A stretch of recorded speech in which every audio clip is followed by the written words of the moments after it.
Gold, trusted gold buyers. మీరు తాకట్టు పెట్టిన బంగారాన్ని విడిపించి ఈ రోజు ఉన్న మార్కెట్ ధరకు కొనబడను.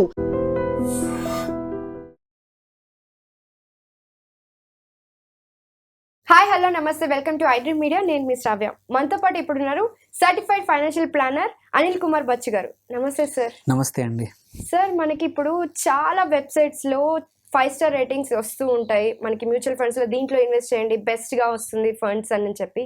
సో అలాంటి 5 స్టార్ రేటింగ్ ఉన్న వాటి మీద ఇన్వెస్ట్ చేస్తే నిజంగా బెనిఫిట్ ఉంటుందంటారా? అంటే చాలా రిలవెంట్ క్వశ్చన్. ఇదేంటంటే ఇప్పుడు సొంత వైద్యం లాగానే సొంతంగా ఫండ్ సెలెక్షన్, సొంతంగా ఇన్వెస్ట్ చేసుకోవడం అనేది క్వైట్ పాపులర్ అయిపోయింది. జనరల్గా 5 స్టార్ రేటెడ్ ఫండ్స్ అంటే పర్ఫామ్ చేయొచ్చు, but it's not a guarantee. ఏంటంటే మన ఇంపార్టెంట్ ఇన్వెస్టర్స్ తెలుసుకోవాల్సింది ఏంటంటే, ఏవైతే రేటింగ్స్ ఉంటాయో రేటింగ్స్ అనేది ఎప్పుడైనా పాస్ట్ పర్ఫార్మెన్స్ పైన బట్టి ఉంటాయన్నమాట. Let's a last 3 years, last 2 years, last 1 year, last 5 ఇయర్స్కి ఈ ఫండ్ ఎలా పర్ఫామ్ చేసింది when compare to its peers అనేది దాన్ని బట్టి రేటింగ్స్ ఇస్తారనమాట జనరల్గా.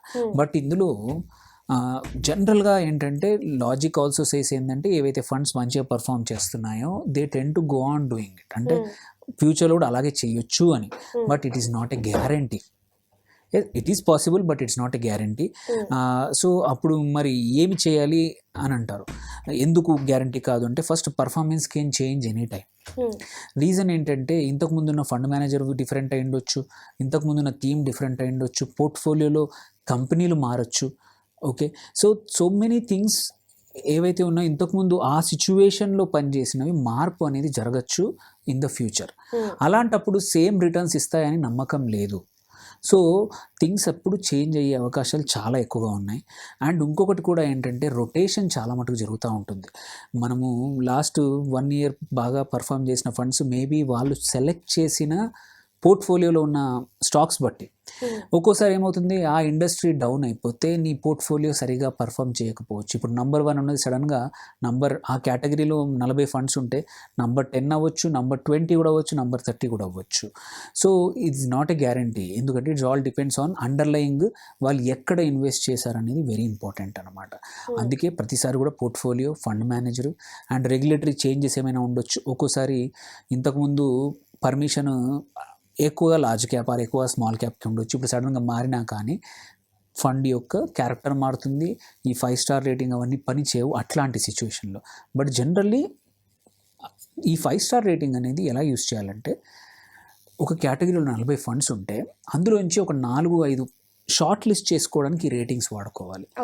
ఆ షార్ట్ లిస్ట్ అయిన వాటి నుంచి మాత్రం ఇంకొంచెం పారామీటర్స్ టెస్ట్ చేసుకొని అక్కడ రేటింగ్ చూడకుండా అక్కడ మాత్రం ఫండ్స్ బాగా ఉన్నాయా, మేనేజ్డ్ బై వెల్లా, అండ్ పోర్ట్ఫోలియో ఏంటి, ప్రీవియస్ ట్రాక్ కూడా చేసుకోవాలి. ప్రీవియస్ ట్రాక్ బట్టే, previous track is always important.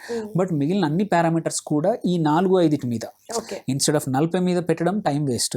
ఒక 3-4 సెలెక్ట్ చేసుకొని షార్ట్ లిస్ట్ చేసుకొని, లైక్ ఎగ్జాంపుల్ ఒక మిడ్ క్యాప్ ఫండ్ మనం సెలెక్ట్ చేస్తున్నాము కావాలి మనకి, అందులో 5 స్టార్ 4 స్టార్ రేటెడ్ ఒక 4 ఫండ్స్ తీసుకొని అందులో కంపారిజన్ చేసుకొని ఏవి కన్సిస్టెంట్గా పర్ఫామ్ చేస్తున్నాయి, మార్కెట్ అప్ సైడ్ ఉన్నప్పుడు కానీ డౌన్ సైడ్ ఉన్నప్పుడు కానీ మంచిగా కన్సిస్టెంట్గా పర్ఫామ్ చేసే ఫండ్స్ని చూస్ చేసుకొని, ఫండ్ మేనేజర్ కూడా హిస్టరీ బాగుండి.